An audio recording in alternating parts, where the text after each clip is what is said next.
Busch Gardens Williamsburg, the world's prettiest theme park, home to rides like Apollo's Chariot, Griffon, and Verbolten.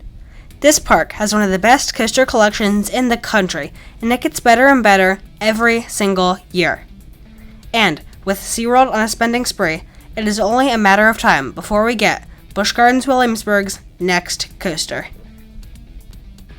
Hey guys, this is Ishan from Amazing Coasters, and this video is a sequel to the Hershey Park's next coaster video, and if you haven't seen that one yet, I'll put the link in the card above. I also wanted to say thank you so much to all of you guys for watching my videos, subscribing, commenting, etc., and just overall being an awesome community. With that out of the way, let's get into the video and predict Busch Gardens Williamsburg's next roller coaster.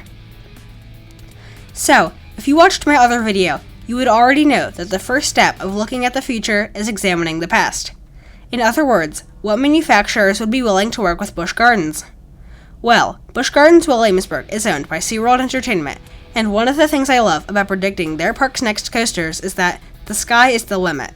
SeaWorld has a huge budget and works with most of the major manufacturers. They have worked with RMC on Iron Gwazi, Intamin on Pantheon and Wavebreaker, B&M with Emperor and the SeaWorld Orlando B&M Surf Coaster, GCI on Invader and Texas Stingray, Premier Rides with the Skyrocket 2s and Icebreaker, S&S with Finnegan's Flyer, the Gravity Group with Oscar's Wacky Taxi at Sesame Place, and Mack Rides with Manta at SeaWorld San Diego. Now, that is a lot of companies, and they may have worked with more that I missed. So, if I missed any manufacturers, sound off in the comments below. I really want to know if I missed any. I also wanted to add that I know that multiple liens have been filed against SeaWorld because they failed to pay for some of their new for 2020 attractions. This may make companies reluctant to work with them in the future. However, for the purpose of this video, we are going to disregard those.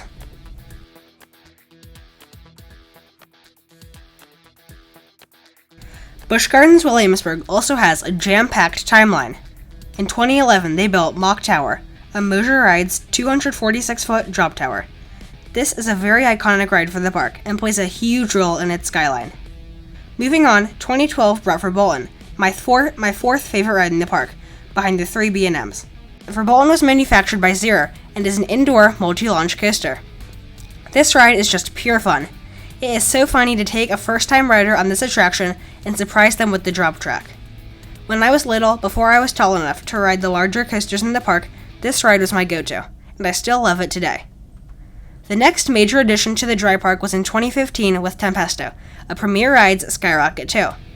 Although this ride wasn't really anything incredible, and is kind of overshadowed by the B&M Hyper right next to it, it was still a great addition and a good supporting coaster. 2016 didn't bring any new rides, but Marco Polo's Marketplace was introduced, which is one of the best places to eat in the park. 2017 came with Invader, a GCI family wooden coaster. Now, I used to not think much of this ride at Busch Gardens. I used to ride it maybe once a year, so not much at all. Most days I went, I skipped it. And it was perfectly smooth and everything, I just thought it was boring and forceless. However, I rode it again on August 8th of 2020 during the Coasters and Craft Brews event, and it was hauling. And something that surprised me was, that day, that was my favorite ride I rode. This means I preferred it over Griffon, this huge 205-foot B&M dive coaster. I don't really know what BGW did to this ride to make it run so well, but it is really a great addition for families. 2018 brought Battle for Ire, which is a VR motion simulator dark ride, and this ride's okay. If you're older, you probably won't like it just because it's themed to fairies, and I just thought it wasn't that interesting. 2019 brought Finnegan's Flyer in the Ireland section of the park. This is an S&S Scream and Swing, and really gave the Ireland section of the park a facelift. 2020 was supposed to bring Pantheon, but this coaster got delayed until 2021.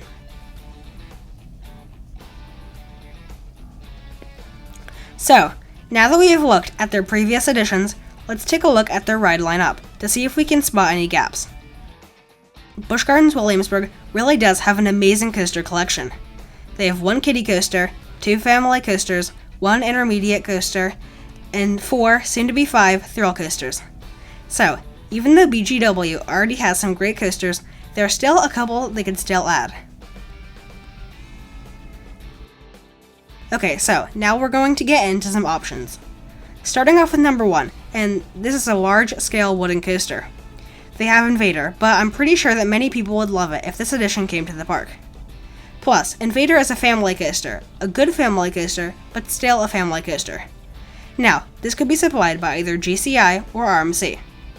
Of course, there are other companies like Gravity Group, but I think that these two are the most likely. So, there is one issue with each of these manufacturers. However, each of these problems could easily be worked around. The problem with GCI is that because Invader is a GCI, they may be too similar. Now, I know that one will be bigger, but still, there are only so many elements GCI can do. But the workaround for this is that GCI can make their new hybrid model from IAAPA. The other option is RMC, who could build a ground-up topper track Woody, which would be amazing. Virginia enthusiasts would go crazy. Kings Dominion does have Twisted Timbers, which is an RMC hybrid coaster, but I do think that Busch Gardens can make it different enough. Plus, Virginia only has a handful of wooden coasters, and the tallest one is Grizzly at 87 feet, so they could easily market this ride as the tallest, fastest, longest, loopiest wooden coaster in Virginia. Moving on to option 2, and this is a Mack Extreme Spinner. There is only one other spinning coaster in Virginia, and that is just a small SBF spinner. Plus, parts of Busch Gardens are very hilly, and since Time Traveler is a terrain coaster, this would be perfect. Also, the Direct Inspire 2021 project, if that gets scrapped due to COVID, this location would be a perfect place for it. The third option I will discuss is a Giga Coaster, and this is probably one of the most obvious holes in their lineup. Now, I know that plans were leaked for a new attraction that was supposed to be a Giga Shuttle Coaster, and I made a video about that, so if you are interested, be sure to go watch that. However, if those plans, again, get cancelled because of the pandemic, then we could potentially see a different type of Giga. Many have been saying a clone of Red Force at Ferrari Land in Spain, but I think that may be too similar to Pantheon, because it also features a top hat. So, what about a traditional lift hill Giga? Well, Kings Dominion has I-305, so they would have to go with something like Leviathan or Orion, with many large airtime hills instead of rapid low-to-the-ground transitions. Now, because of our timeline, I'm going to predict that the year we will see Busch Gardens' next roller coaster open to the public will be 2023. This would be a 2-year gap between this and Pantheon. However, Busch Gardens has already paid for a large portion of that project, so financially it would almost be a 3-year gap, which is right on par with the park's current pattern. If you have any other predictions about what Busch Gardens could get next, be sure to comment those ideas below. I'd love to interact with you guys. Go like, share, and subscribe. Thank you so much for watching, and I'll see you all next time.